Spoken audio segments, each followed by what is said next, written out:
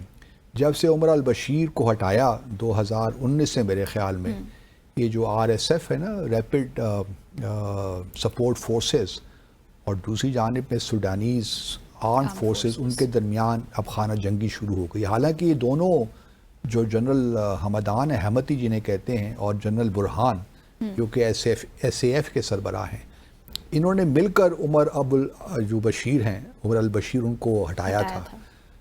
ان کا 30 سال کا دور حکومت تھا اور انہوں نے بھی بہت ظلم کیے. تو ان کو ابھی ہٹا کر یہ دونوں انہوں نے آپس میں کوآرڈینیٹ کیا، ان کا تختہ الٹا، ان کو اب جیل میں ڈالا. اب 2 سال کی سزا میرے خیال میں ان کی ہوئی ہے. بلکہ وہ پہلے سٹنگ پریزیڈنٹ تھے منتہا، جن کے خلاف آئی سی سی نے وارنٹس نکالے تھے. لیکن ابھی ان کے حوالے نہیں کیا، وہ بھی خرطوم میں ہی جیل کے سلاخوں کے پیچھے ہیں.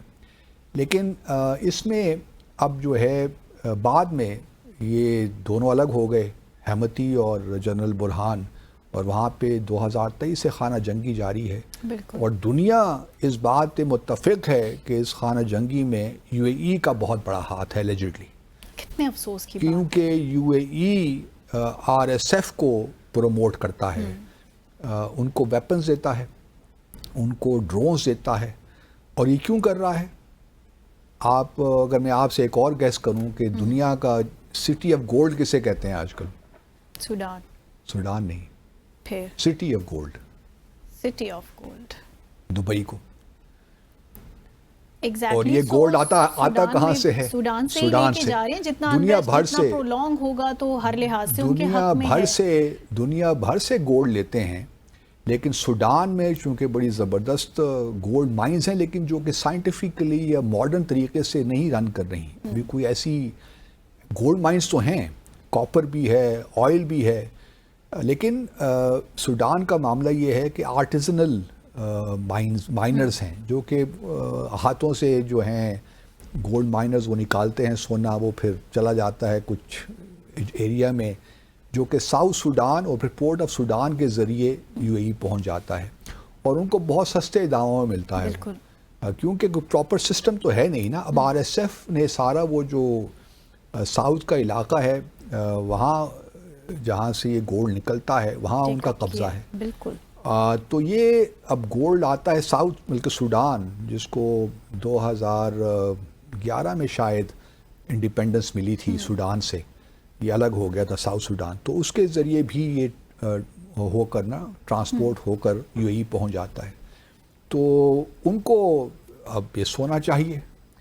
اس سونے کی خاطر پورے سوڈان کو اس وقت انہوں نے خانہ جنگی کی نظر کر دیا. تقریباً 25 ملین لوگ اس سوڈان کے بھوک کا شکار ہیں، انٹرنلی ڈسپلیسڈ ہو گئے ہیں. 50 ملین کی پاپولیشن ہے، اس میں آدھی پاپولیشن. اور اس وقت تو واقعی جو الفاشر جو دارفور میں ہے، اس میں جو قبضہ انہوں نے کیا آر ایس ایف نے، ایسی تباہی مچائی، خواتین کو، بچوں کو ایسا قتل کیا، ہزاروں کے حساب سے. اور ابھی ہیومن رائٹس کی رپورٹس آ رہی ہیں، لیکن جو وہاں پہ ظلم روا رکھا گیا، اللہ کی پناہ. اور یہ آپ مسلمان آپس میں لڑ رہے ہیں. جب تو یہ ہونا کہ سوڈان کوئی کرسچنز ہوں، مسلمان ہوں، یہودی ہوں، یہ تو دونوں طرف مسلمان ہیں. اور ایلیجٹلی یو اے ای کا بہت بڑا کنٹریبیوشن ہے اس ساری خانہ جنگی میں. اب یہ جب میں باتیں دیکھتا ہوں تو پریشانی تو ہوتی ہے کہ مسلمان دنیا کس طرف جا رہی ہے. یو اے ای کے پاس اگر دولت ہے تو اس کا صحیح استعمال بھی ہو سکتا ہے نا. اب ان حکمرانوں نے تا قیامت تو زندہ نہیں رہنا, مر بھی جانا ہے, تو کیا لیگسی چھوڑ کے جا رہے ہیں. ہماری تو یو اے ای سے بہت زبردست توقعات ہیں, مطلب ہمارا بھی بڑا اچھا تعلق ہے, ہمارے بھی تقریباً بہت سے لاکھوں لوگ وہاں کام کرتے ہیں, تقریباً $7 بلین کی ہمیں ریمیٹنسز بھی آتی ہیں ہر سال. پھر ہماری ٹریڈ بھی اچھا ہے, 10 بلین کے قریب ہے, وہ کہ balance of trade you A ای کی فیور میں ہے, بٹ اسٹل ہمارے تعلقات اچھے ہیں. اور جب یو اے ای نیا بن رہا تھا یا تو ہم نے ان کی بڑی مدد کی, کیونکہ ہمارے انسٹیٹیوشنز بڑے زبردست تھے. پی آئی اے کی بات ہوتی ہے, امارات کو کس نے کھڑا کیا؟ پی آئی اے نے کھڑا کیا. پی آئی اے کہاں ہے بائی دا وے؟ تو بہرحال کہنے کا مقصد یہ ہے کہ جو بھی اس وقت سوڈان میں حالات ہیں, غزہ میں حالات ہیں, اور جس طریقے سے امارات کی دوستی چل رہی ہے اسرائیل کے ساتھ, یہ کوئی اچھا تاثر نہیں پیدا کر رہے ہیں. امارات کا جو ایک امیج بننا چاہیے وہ مسلمان دنیا میں خاص طور پہ, کیونکہ دیکھیے ایک طرف جو ہے نا, جو اس وقت خرطوم میں حکومت ہے, اس کو سعودی عرب, ترکی, قطر, یہ ممالک سپورٹ کر رہے ہیں. ایجپٹ, کیونکہ ان کا خیال ہے کہ یہی حکومت ہے, جائز حکومت ہے, انہی کو سپورٹ کرنا چاہیے.